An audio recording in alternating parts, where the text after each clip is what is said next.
You know, the problem with a kayak is when you make a turn, it's like a car on ice. It just slides out. It doesn't actually carve a turn very well.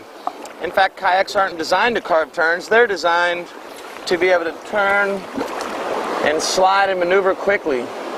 Now, while this is very helpful most of the time, it's not helpful, it doesn't help when it comes to catching eddies, ferries, peel-outs. Come to think of it, it's never helpful when it comes to maneuvering down the river. However, you've got a tool to use that can be used properly, and when used properly, allows your kayak to carve really well. That tool, of course, is your paddle. Now think about a few other boats that require something in the water to make it maneuver or work properly. Well, all boats require a rudder to be able to turn it, right? What about a sailboat? A sailboat requires a centerboard or a keel on the bottom in order for the thing to be able to maneuver forward and not just blow sideways. That's exactly what a kayak is missing. It's missing a keel or a centerboard. Now the cool thing is you can easily turn this paddle into a keel or a centerboard, and you can do that simply by dropping it in the water vertically and parallel to the kayak. Now think about a sailboat. Where does a keel go? Does it go in the front of the boat? No way, why not? Because when it's in the front of the boat still slides out. Check this out. If I'm turning and I put a keel at the front of the boat, oops, my rear end slides out, I still don't carve the turn. Well, what's up with that? Well, obviously the keel doesn't work there. Where does it work? Keel works if it's at or slightly behind the center of the kayak. Now check it out. Carving the turn, carry momentum around the turn. This is a very key component of your paddling. Most of us don't paddle, or most people do not paddle with your paddle being used as a keel or a centerboard. Instead, most of us paddle sliding the boat out all the time. Imagine you've got a Porsche 911 Turbo, and all you have is slick tires, and all you have to drive on is a frozen lake. How much fun is your Porsche going to be? Not very, is it? Now imagine taking those slick tires, putting them on blacktop. Ooh, now you got a fun time, right? Same thing with your kayak. Your kayak is on ice until you learn to turn your paddle into a keel. What do we call it when we turn our paddle into a keel? We call it a draw stroke. And a draw stroke is a stroke that can be used so many different ways, and it's used all the time. In fact, when is a draw stroke used? Whew. Well, here's the 4 rules for every turn you're going to make. Rule number 1 is your head looks at your target. Rule number 2 is your body leads the turn.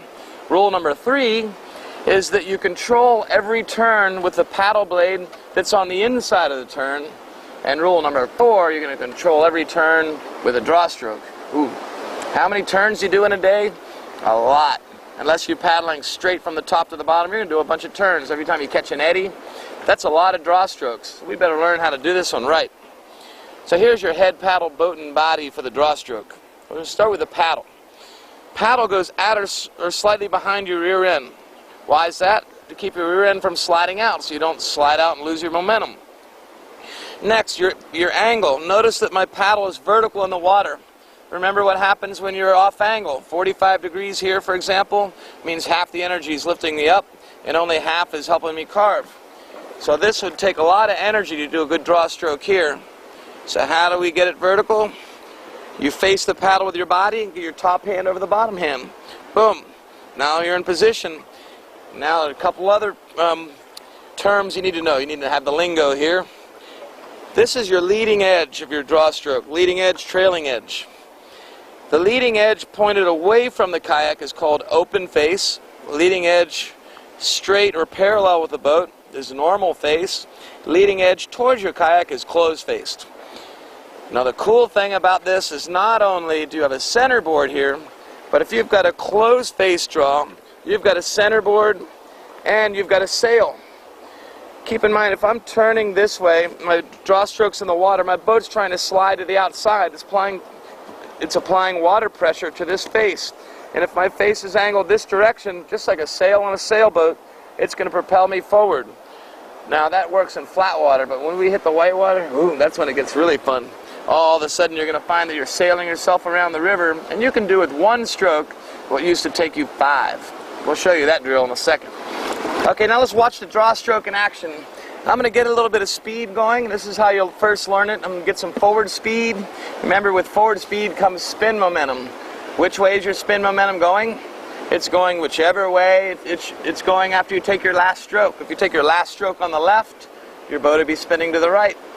That's where the side your draw stroke goes on. Remember, spot your target, lead every turn with your body, control the turn with the paddle blade on the inside of the turn. So if you're turning to the right, your right blade goes in the water for a draw stroke. If you're turning to the left, your left blade goes in. Alright, so it looks like this.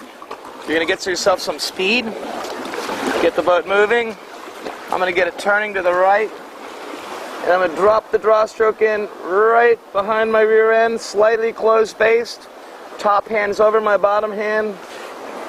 My body's facing the inside of the turn, and I'm looking at my target, which is coming right around this corner. My boat carries momentum right around the corner. Now watch what happens if you just make a little mistake. That is, you put your paddle too far forwards.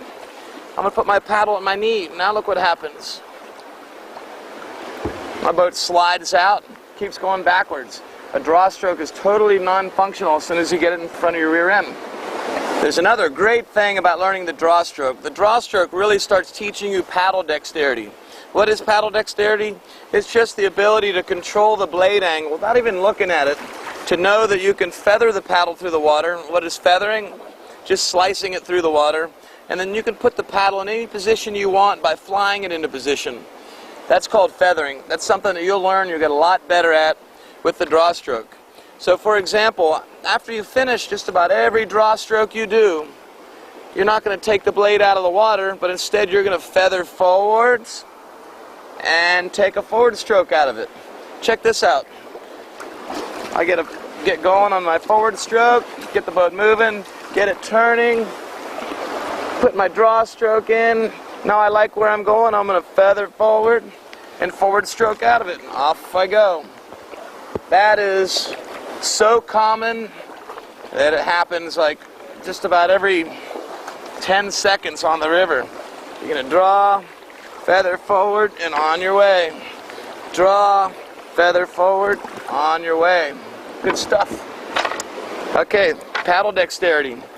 So you're going to learn feathering, you're going to get your blade angles right.